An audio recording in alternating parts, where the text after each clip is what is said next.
महाराज जी, जो आपने अभी बताया बच्चों की हालत, आप भी ये लिख रहे हैं कि महाराज जी, बचपन से कुसंग में पढ़कर कक्षा 9वीं से ही मुझे धूम्रपान एवं शराब सेवन की बुरी लत लग गई, जिसके कारण मेरा मन पढ़ाई में नहीं लगता।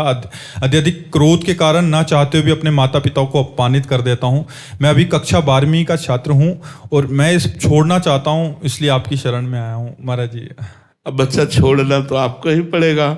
हम तो आपसे निवेदन कर सकते हैं कि आज वृंदावन आए हो, अगर थोड़ा भी आप हम पर श्रद्धा रखते हैं तो हमारे सामने खड़े होकर के आप एक कसम खाइए कि आज के बाद शराब नहीं पिएंगे। मैं आपके सामने खड़े होकर कसम खाता हूँ कि मैं आज के बाद कुछ भी शराब वगैरह, धूम्रपान या गलत चीज़ों की बहुत सेवन नहीं करूँगा। भगवान सहयोग करेंगे, भगवान सहयोग करते हैं।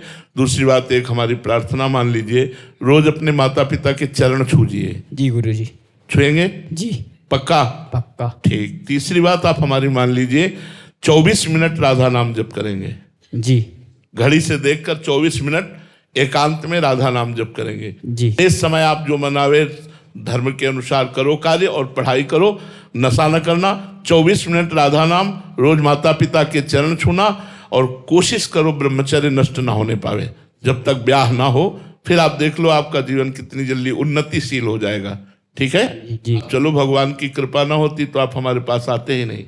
भगवान की कृपा आप पर है तो उसका रसास्वादन कीजिए। ठीक है जी महाराज। हाँ, आज के बाद गलती करना मत। ठीक है? ठीक है महाराज जी, आज बहुत सारे बच्चों की यही हालत है महाराज जी। काफी जने आपको सुनते हैं महाराज जी, आपकी तरफ से निरंतर इस बात पे जोर दिया जाता है कि व्यसन से मुक्त हुआ जाए, माता पिता की सेवा। और बट महाराज जी, बहुत ऐसा ही, ये तो एक उदाहरण था महाराज जी, ऐसे हजारों लाखों बच्चे महाराज जी इसी गर्त में जा रहे हैं। बचपन से ही स्कूल शिक्षा स्तर से ही, फिर कॉलेज में, फिर अब इसमें देखो,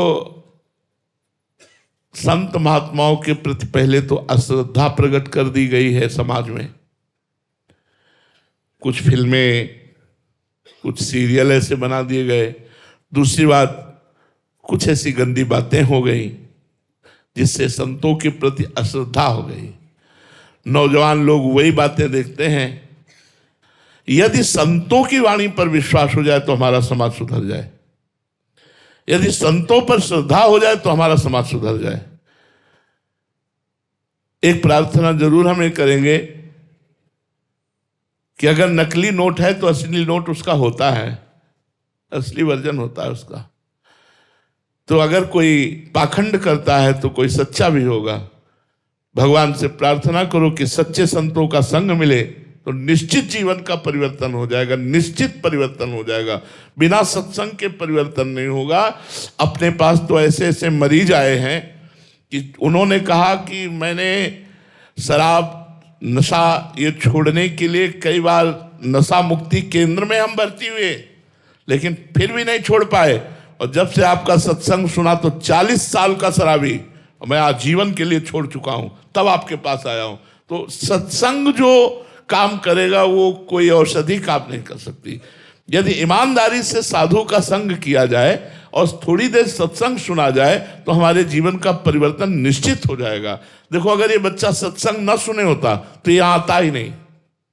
ये सत्संग ही लाया है इसे कि मुझे सत्संग बचा सकता है। उसे आशा है कि मुझे संत बचा सकते हैं, मुझे सत्संग बचा सकता है। तो देखो, भगवान ने उसको नियम में बांध दिया। अगर ये नियम निर्वाह कर लेगा तो इसका जीवन उन्नतिशील हो जाएगा। आप अपने, ये खुद अपने देखेगा कि मेरा जीवन कितना प्रगतिशील हो रहा है। इसलिए हमारे संत महात्मा विचरण करते रहते थे, गांव गांव जाकर, घर घर भिक्षा लेकर उनको उपदेश देते थे।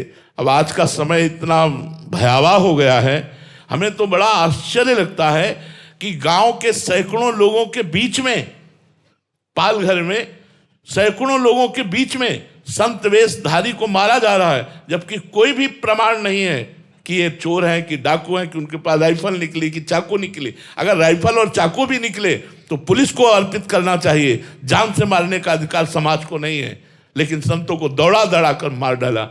तो आज हमारे समाज में भगवान की कृपा है कि कुछ श्रद्धा बढ़ रही है, नहीं तो संतों के प्रति श्रद्धा नहीं रह गई। उसी का परिणाम है ये कि अध्यात्म शून्य जीवन। नए नए बच्चे, ये शराब पीने की अवस्था है। 12 क्लास में पढ़ रहा है तो 9वीं क्लास से लेकर